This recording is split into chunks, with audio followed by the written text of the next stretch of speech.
नमस्ते भारत, आप देख रहे WH न्यूज़। मैं हूँ विजय खौसे। नागपुर महानगर पालिका का चुनाव हुआ है और ख़ास करके मैं बताऊंगा कि नागपुर महानगर पालिका में AMIM ने खाता खोला है। और आज मैं जहां पर बैठा हूँ ये बहुत ही चर्चित चेहरा है। और मेरे पीछे आप देख रहे हैं ये जो घर है, मेरे पीछे देख रहे हैं, इन पर बुलडोजर चला है। और बुलडोजर क्यों चलाया है, घर क्यों गिराया, ये बहुत सारे सवाल है, पर उस सवालों में मैं अभी जाऊंगा नहीं। और इस नागपुर दंगे के मास्टरमाइंड घोषित जिनको किया था फहीम खान जी, आज वो नगर सेवक चुन के आए हैं। उसी के ऊपर बात करते हैं प्रभाग 3 से। फहीम भाई, आपका WH न्यूज़ पर स्वागत है। अभिनंदन आपका भी। आपने बहुत दुख झेले हैं उस वक्त में, मगर जनता ने जो है आज आपको नगर सेवक चुनकर दिया और सेवा करने का मौका दिया। इस संदर्भ में क्या बात करेंगे? देखिए, मैं अपने प्रभाग 3 की सभी जनता को, हर धर्म हर वर्गों के लोगों का जो है, सभी जनता का मैं शुक्रिया अदा करना चाहता हूँ। सभी धर्म और सभी वर्गों के लोगों ने जो है हम पर भरोसा जताया और हमें अच्छे मैंडेट से जो है जिता कर लाया। ये जो जीत है ये सिर्फ हमारी जीत नहीं है, प्रभाग 3 के तमाम उन लोगों की जीत है जिन्होंने जो है लोकतंत्र के पर्व को मनाया और जो भी चीज़ गुजरी उसके लिए जो है इंसाफ की लड़ाई के लिए हमारे साथ खड़े रहे, हम पर भरोसा जताया। मैं उनका बहुत बहुत आभारी हूँ। प्रभाग 3 से 4 सीट थी आपकी, चारों सीट चुनकर आ रही थी, तो एक सीट रिकाउंटिंग में चली गई, 3 सीट आपके चुनकर आई है यहाँ पर। देखिए, अगर ऐसा देखा जाए तो 3 बजे तक जो हमारे पास डेटा था उसमें हमारी चारों सीटें निकल चुकी थी। पूरा पैनल जो है वो निकला हुआ था, लेकिन शाम होते होते एक जो हमारी कैंडिडेट है, SC कैंडिडेट रेशमा ताई, वो जो है 1400 के लगभग वोटों से जो है उनको माइनस बताया गया और वो हार गई। वरना प्रभाग 3 की जनता का इतना सहयोग, इतना प्यार था, इतना उन्होंने हम पर भरोसा किया था कि जिस जगह से बहुत टफ लड़ाई होती है कांग्रेस और BJP दोनों के लिए, वहाँ से MIM की चारों पैनल निकलना बहुत मुश्किल की बात है। वो जो तीसरी सीट है मैं उसे भी हारी हुई नहीं समझता, क्योंकि 10,000 वोट लेना अपने आप में एक जीत है ना।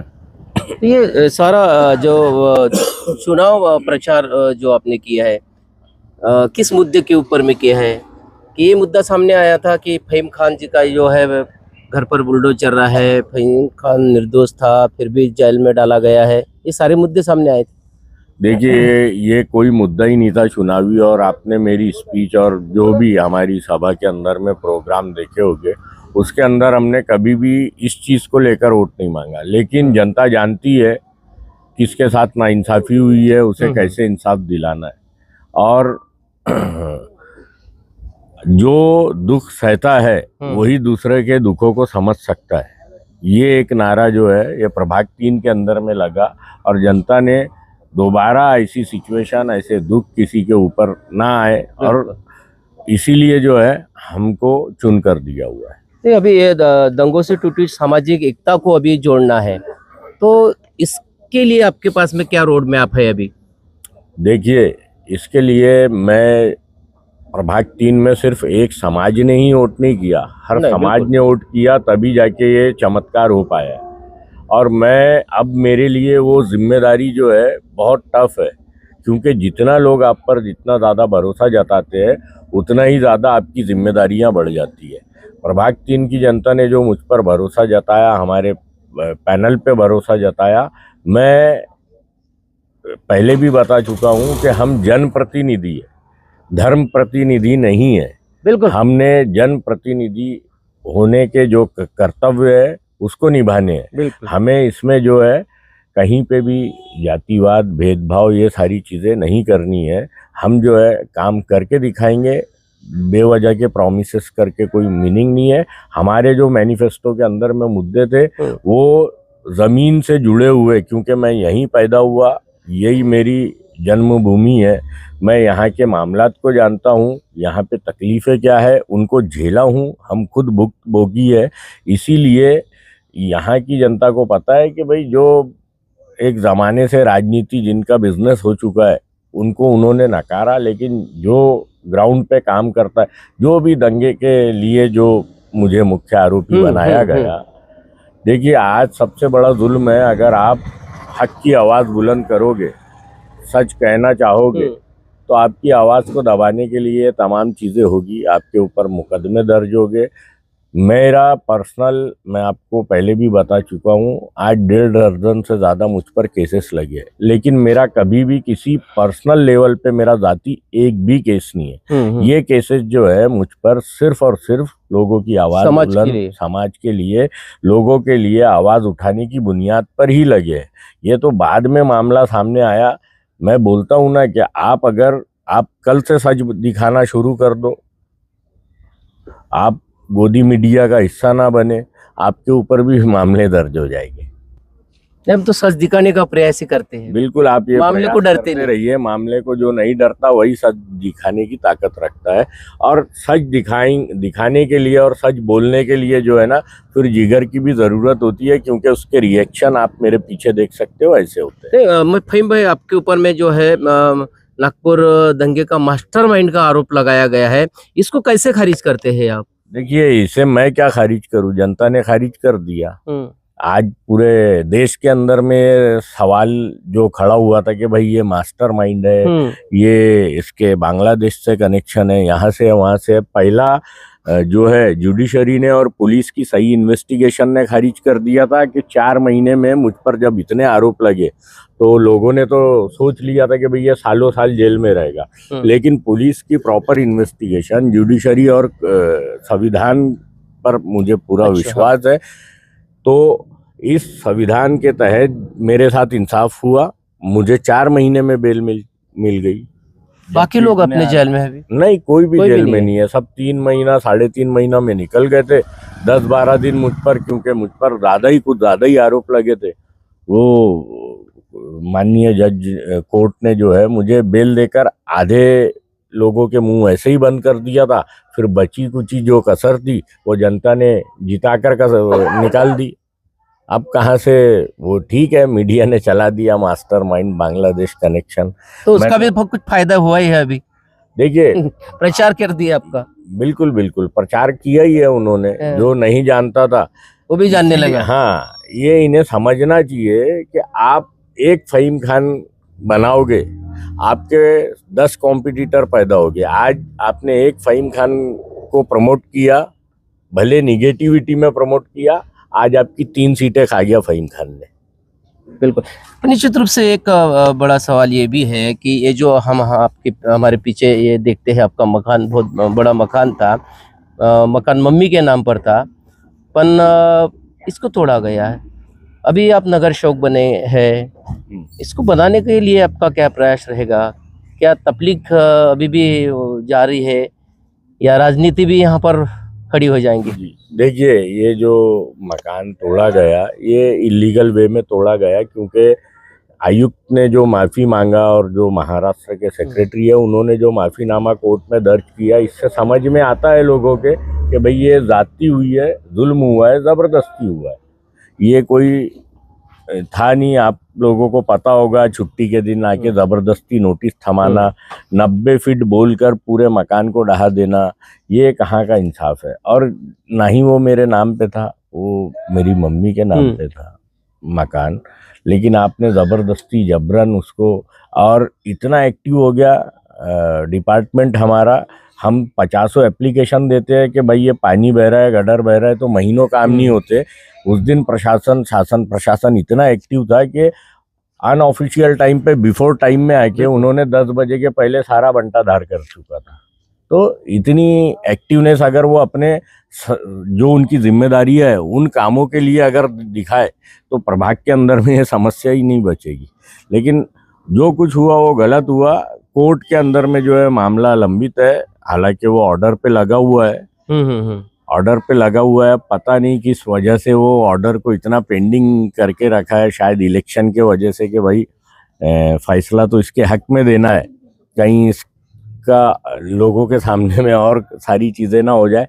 अब पॉलिटिकल प्रेशर है या क्या है, पर कोर्ट पर तो भरोसा है। कोर्ट पर भरोसा है, अभी नहीं होगा, समय लगेगा। जिस दिन ऑर्डर होगा उस दिन जैसा तैसा हम जो भी है, जो आज परिवार बिखरा पड़ा हुआ है, भाई कहीं, हाँ। माँ बाप कहीं, हम कहीं, तो हम कोशिश करेंगे जैसा हमसे हो सकेगा वैसा बनाएंगे। हम इस जगह को छोड़ के नहीं जाने वाले, इस एरिया को छोड़ के नहीं जाने वाले, रहना। और जब यहाँ पैदा हुए तो मौत भी हमारी इसी जगह से हो। हम ऐसी जनता ने नहीं जाने दिया आपको यहाँ से। बिल्कुल, आप बिल्कुल। आपने सोचा भी होगा कि नहीं अभी यहाँ से चले जाएंगे, मगर जनता ने रोक दिया है अभी तो। देखो, सोचे तो थे कि भाई शहर ही छोड़ देंगे, बहुत सोचे थे ऐसा? परेशान। हाँ, मैं जब, देखिए इंसान हूँ मैं, जब मेरे साथ साथ परिवार को परेशान होते हुए देखा हाँ, तो बहुत परेशान हुए। मुझे ये हुआ कि भाई अब मुश्किल है ऐसे जुल्म के अंदर में सरवाइव करना, गुमनामी की जिंदगी जी लूंगा। लेकिन फिर बाद में एक चीज और जहन में आई कि अगर मैंने ये डिसीजन लिया और कल कोई बंदा आवाज उठाने के लिए इनके खिलाफ खड़ा हुआ तो लोगों के लिए मैं बुजदिली की मिसाल बन जाऊंगा। लोग कहेंगे कि देखा नहीं फहीम खान के साथ क्या हुआ, कुछ मत बोलो, सिर्फ जुल्म सहो। मैं बोला, बाबा साहब अम्बेडकर ने बोला है हाँ। कि जुल्म करने वालों से जुल्म सहने वाला ज्यादा गुनहगार होता है। गुनहगार है। बस उसी पर अमल करते हुए, और मैं बुजदिली की मिसाल नहीं बनना चाहता था, इसलिए हिम्मत और ताकत के साथ फिर मैदान में आया और लड़ के बताया। जनता ने साथ दी और जनता ने जो है, ये समझ के चलिए लोकतंत्र की जीत है। जीत है, लोकतंत्र की जीत। हाँ, नहीं अभी देखा जाए तो अभी भाभी जी नगर सेवक बनी है, आपको पीछे रह के काम करना है खड़ा, तो उनको भी आवाज देना है क्योंकि सदन में तो वो बैठेंगे। बिल्कुल। तो इस तरह से फिर कैसा आप ये करेंगे, उनको कैसा समझाएंगे कि हमारी आवाज वहाँ पे बनना है? उनको भी तो बनाना है अभी, क्योंकि सारी जो ये जो हकीकत जो है उन्होंने भी देखी है, झेली भी है यहाँ पे रह के। जब घर टूट रहा था तो सब हमने भी देखा उस समय में। देखिए, कोई भी लीडर या कोई भी हुनर माँ के पेट से सीख कर नहीं आते, बिल्कुल, है ना। लेकिन परिस्थितियाँ जो है वो सब कुछ सिखा देती है। जो हमारी वाइफ है, उन्होंने घर की चार दीवारी और अपने परिवार के अलावा बाहर की दुनिया नहीं देखी थी। लेकिन जो मुझ पर बीती, जो हमारे परिवार के साथ हुआ, तो वो इतने स्ट्रांग हो गए। उस कंडीशन में उन्होंने जो है पूरे परिवार को भी संभाला, बच्चों को भी संभाला। जिसने कभी मार्केट की शक्ल सिंगल में नहीं देखा, उन्होंने डेली जेल आना जाना किया, वकीलों से बातचीत की। तो परिस्थितियाँ सब कुछ सिखा देती है। और मैं ऑलरेडी 17-18 सालों से जो है लोगों के बीच में हूँ, लोगों के लिए काम कर रहा हूँ। थोड़ा बहुत उन्हें भी नॉलेज है। ठीक है, माइक कैमरा फेस करने की इतनी हैबिट नहीं हुई है, लेकिन वो धीरे धीरे हो जाएगी, है ना। क्योंकि जिसने परिस्थितियों का सामना करके सीख लिया, वो आगे की लड़ाई भी खुद लड़ना सीख जाएगा। तो बिल्कुल आवाज उठेगी। ये तो तमाम युवकों को ये प्रेरणा भी रहेंगे कि फहीम खान के ऊपर में इतना पहाड़ टूटने के बाद में भी फहीम खान मैदान में डटे हुए हैं। तो ये तमाम युवकों को भी क्या संदेश देंगे? मैं यही संदेश देना चाहूँगा कि अगर आपके दिल में जज्बा है, आप करना चाहते हो खिदमत खल्क या किसी की मदद, तो उसके लिए राजनीति जो है ये सबसे बेहतर जरिया है। आप राजनीति में आए, राजनीति को कोसे ना कि राजनीति बड़ी गंदी चीज़ है। राजनीति बहुत अच्छी चीज़ है। ये समाज के लिए काम करने के लिए एक बेटर वे है। आप अगर इसको कोसते रहोगे कि ये खराब है, गंदी है, तो आप बदलाव कहाँ से लाओगे? बिल्कुल बिल्कुल। क्योंकि इसमें जो है, जो राजनीतिक माफिया है, उन्हीं का राज रहेगा, तो बेशक राजनीति गंदी रहेगी। अगर हम बदलाव लाना चाहते तो हमें खुद इस मैदान में, इस जंग में उतरना पड़ेगा और बदलाव लाने की कोशिश करना पड़ेगा। तो अभी ये हम समझे कि बदलाव की शुरुआत है और ये बदलाव आएगा। बिल्कुल, सामाजिक बदलाव चाहिए। बिल्कुल, आप यहाँ पे प्रभाग 3 के अंदर में ये बदलाव देखेंगे और इसी प्रभाग से प्रेरणा लेके पूरे शहर के अंदर बदलाव देखेंगे और इस शहर से प्रेरणा लेके पूरे देश के अंदर बदलाव आएगा। ओवैसी की पार्टी लोग समझते हैं कि मुस्लिमों की पार्टी है, मुस्लिमों की पार्टी है। ऐसे में हमको सबको लेके बदलाव करना है। देखिए, कैसा करेंगे? अवैसी की पार्टी जो है वो पीड़ितों की है, वंचितों की है, बहुजनों की है, अल्पसंख्यकों की है। एक नाम होना और उसका काम क्या होना, इसमें बहुत अंतर है। आप देखोगे, अगर आप पार्टी के ऊपर रिसर्च करोगे तो वो हर वर्ग को लेके चलने वाली पार्टी है, उन ताकतों से लड़ने वाली पार्टी है जो देश के अंदर में जो है नफरत की राजनीति कर रही है। उसके अगेंस्ट आज अगर कोई काम कर रहा है तो AIMIM ही काम कर रही है, क्योंकि नफरत की राजनीति की डगर को जो है कांग्रेस ने भी पकड़ लिया था कि भाई यही बेटर वे दिख रहा है, इसी में पटापट जीत हो रही है। तो आज थर्ड फ्रंट के रूप में जो है देश के अंदर में सबसे बड़ी पार्टी बनकर जो उभरी है AIMIM, लोग भरोसा जता रहे हैं और काम करेंगे तो भरोसा जीतेंगे ना। अब काम हो रहा है, इसीलिए आज महाराष्ट्र का रिजल्ट देखिए आप। अभी आप सत्ता पक्ष के साथ में रहेंगे या विपक्ष में बैठेंगे? देखिए, सत्ता पक्ष के साथ रहेंगे या विपक्ष के साथ रहेंगे तो अब ये जो है ये हमारे आला कमान जो है वो लोग डिसाइड करेंगे। यहाँ तो फहीम खान के नाम पे चुनाव हुआ है, यहाँ तो फहीम खान बताएंगे। जिनसे हमारी आइडियोलॉजी मैच नहीं होती, हम उनके साथ कभी नहीं जाना चाहेंगे। मैं जनता का भरोसा नहीं तोड़ूंगा, क्योंकि अगर हम उनके साथ चले जाएंगे तो लड़ेंगे किससे? बिल्कुल। अगर हम भी उन्हीं की फहरिस्त में आ जाएंगे तो जुल्म के खिलाफ आवाज कहाँ से उठाएंगे? है ना। जालिम की सफ़ों में जाने का हमारा कोई इरादा। भाई आखिरी सवाल, प्रभाग की समस्या ये है, बहुत सारी समस्याएं हैं, उसमें से सबसे प्राथमिकता पहली समस्या कौन सी है जो कि आवाज उठा के उसको पूरा करेंगे? पहली समस्या, सबसे पहली समस्या ये है कि इस एरिया में अनएथोराइज जो पट्टे हैं वो बहुत ज़्यादा है और इसका सिर्फ राजनीतिक तौर पे हमेशा से इस्तेमाल किया गया। जहाँ जहाँ पे बीजेपी के कॉरपोरेटर्स थे, जहाँ जहाँ पे उनके पार्टी जीत कर आई, उन एरिया को जो है रेगुलाइज किया गया, उनको पट्टे वाटप किए गए। लेकिन यहाँ पे कांग्रेस की गलत तरीके की राजनीति की वजह से आज तक यहाँ पे 40-40 साल पुरानी बस्तियाँ हैं जिसको आज तक रेगुलाइज नहीं किया गया।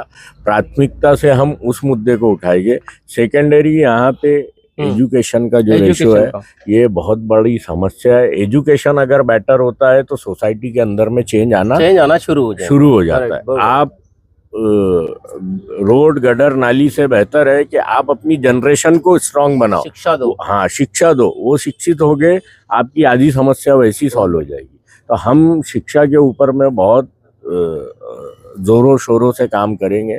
उसके बाद में यहाँ पे कुछ एरिया के अंदर में रोड और नालियों की स्वास्थ्य का भी सवाल है। यहाँ पे स्वास्थ्य का सबसे बड़ा मुद्दा है। हमारे यहाँ पे अगर कोई मैटरनिटी वाला अगर पेशेंट है तो उसको यहाँ से 8-9 किलोमीटर दूर मेवा और डागा जैसी जगह पे जाने की ज़रूरत पड़ती है। यहाँ पे अगर इमरजेंसी में अगर किसी के साथ कुछ हादसा हो जाए, एक्सीडेंट हो जाए, तो उसको भी पहुँचाने के लिए जो है 7-8 किलोमीटर जाना पड़ता है। यहाँ पे कोई इमरजेंसी हॉस्पिटल नहीं है जो 24 घंटे मेडिकल सुविधाएं दे सके। और हमारे नागपुर का ट्रैफिक और रोडों के जो काम चालू है और खस्ता हालात है, उसमें पेशेंट वहाँ जाने से पहले ही जो है दम तोड़ चुका होता है। तो हम कोशिश करेंगे कि यहाँ पे मेडिकल सुविधाएं जो है यहीं के प्रभाग के लिए, स्पेशली उत्तर नागपुर के लिए, उसके लिए वो भले हमारे अधिकार में नहीं आता होगा, हमारे अधीन नहीं आता होगा, लेकिन हम आंदोलनकारी लोग हैं, हम उसके लिए लड़ाई लड़ेंगे और ये सारी चीज़ों की सुविधाएं को अपने प्रभाग के अंदर में लाने की पूरी कोशिश करेंगे। तो निश्चित रूप से दोस्तों, ये थे हमारे साथ, मैं बताना चाहूँगा कि नागपुर दंगे के मास्टरमाइंड घोषित किया था वो फहीम खान जी है, लेकिन इन्होंने आज एक नहीं 3 नगर चौक चुनकर लाए हैं। जैसे ही इनको जेल से बेल मिली है तो निरंतर वो सोचते रहे और जैसे चुनाव आया, चुनाव मैदान में उतरे और एक नहीं 4 आने वाले थे। एक तो रिकाउंटिंग में चले गया, नहीं तो पूरा प्रभाग ही उनके कब्जे में दिया था। मगर उन्होंने जो प्राथमिकता जो बताई है हमारे चैनल पर, यहाँ पे जो गरीब लोग हैं पट्टे वाटप, क्योंकि हक का घर होना चाहिए, अधिकृत पट्टे सबको मिलना चाहिए। साथ ही साथ शिक्षा की इन्होंने बात की है, बहुत ही अच्छी बात फहीम भाई ने की है, क्योंकि शिक्षा बहुत ज़रूरी है। शिक्षा अगर होती है, हर घर में बच्चा शिक्षा लेता है तो बाकी के जो विचार जो है वो विचार किसी बच्चों के मन में आएंगे नहीं, और साथ ही साथ स्वास्थ्य के लिए भी उन्होंने सोचा है। तो निश्चित रूप से ये जो भी है हमारे पीछे आप फहीम खान का जो घर यहाँ पर बुलडोजर चला के गिराया गया था, उसके लिए भी वो कोर्ट की लड़ाई लड़ेंगे, क्योंकि कोर्ट के ऊपर में उनका भी भरोसा है। लेकिन भला ही दंगे का मास्टरमाइंड घोषित किया था, पर लेकिन ये जनता ने बता दिया है कि वाकई में दंगे के मास्टरमाइंड है या नहीं है, ये तो फैसला जनता ने किया ही है। तो फहीम भाई, आपका शुक्रिया, आपने कीमती समय हमें दिया है, और हमारे WH न्यूज़ की शुभेच्छा भी है कि आप लगातार इस मिशन में जुड़े रहे। बिल्कुल, मैं भी आपका आभारी हूँ, शुक्रिया अदा करता हूँ कि आपने हमारी आवाज़ को जनता तक पहुँचाने की पूरी कोशिश की और आगे भी करते रहेंगे, हकीकत को सामने लाते रहेंगे। मैं आपका भी आभार व्यक्त करता हूँ। तो देखते रहिए WH न्यूज़, लाइक करें, सब्सक्राइब करें। धन्यवाद, नमस्कार।